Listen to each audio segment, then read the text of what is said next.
2019 is wrapping up, which is hard to believe, and we're grateful and humbled that we get to serve leaders like you. We talk about this being a movement, right? So this month, as you gather around this table, you're one of 12 of more than 2,500 leaders that are sitting around similar tables this month, and that's incredible. So it's a movement of many, but it's also a movement of ones, right? So we believe it's both about the big picture of what's happening, but it's about every individual that we get to serve. Sometimes as you sit around a table, you don't realize just what's happening at cities all around the world. This last year, over 500 people joined tables just like the one you're at, in all different places, from all different industries.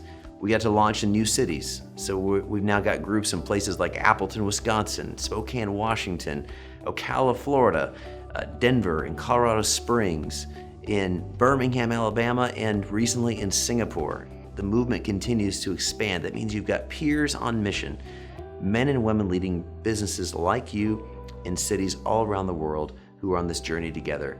And that's what excites us to get to serve.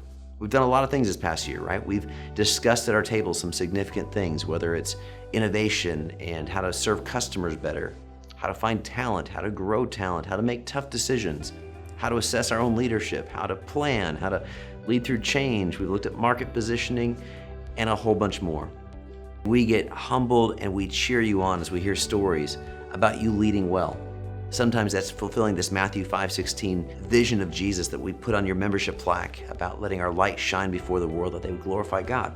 So when we see things like dozens and dozens and dozens of C12 members go win awards like the Inc. 5000 or EY Entrepreneur of the Year, or the scores and scores of members who win Best Place to Work awards, which I think is just such a great testimony, right? Shouldn't we be building businesses with flourishing workplace cultures? And so every time we see leaders lead that way, we get excited because it brings glory to our Father.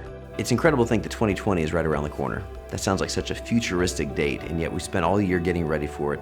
We've been looking at economic outlook forecasts and looking at technology and looking at the fact it's an election year. We've talked to members on advisory councils and chairs, and we've done research, and we've gone, God, how do we best serve your people in the year that's to come?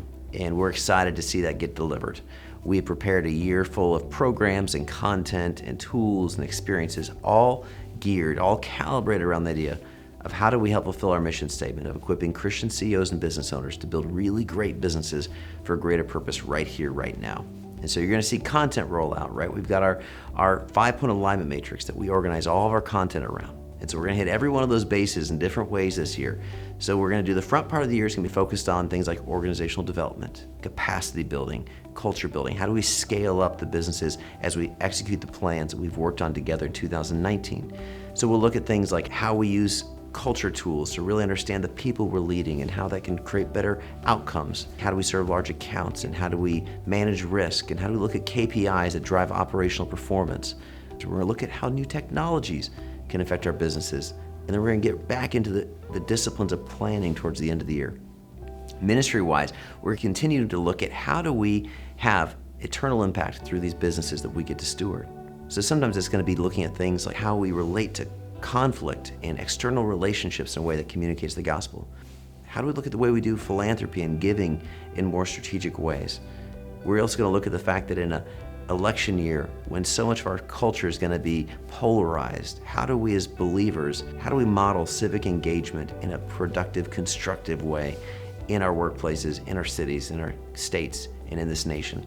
And a whole bunch of other things like that that we believe will be timely to help us as leaders steward these businesses. We're going to continue to enhance things like the 310 Coalition, this private association platform we've been building for years to help members like you navigate both exit scenarios or growth scenarios where there needs to be third-party capital or third-party advisors or resources and educational programs of how to prepare for those moments. We believe that's an incredibly significant investment in preserving the legacies and the way these businesses perpetuate beyond our leadership eras. So we've got a lot of things planned that are intended to meet you right where you are and help these businesses thrive, grow, bring glory to God, and impact cities. We talk a lot about in our office and our teams about the torque you represent. If you think about it, thousands of business leaders gathered every month, stewarding over 500,000 U.S. employees. more than $60 billion in annual revenue, seeing those businesses that impact tens and tens of millions of people every year through the customers and our vendors and the employees we have and their families and just the rings of influence we have. It's a movement of many and a movement of ones. And so while this time next year, there'll probably be more than 3,000 leaders sitting around tables just like the one you're at today, it still comes back to you. And so thank you for trusting us with your time, for being part of this journey.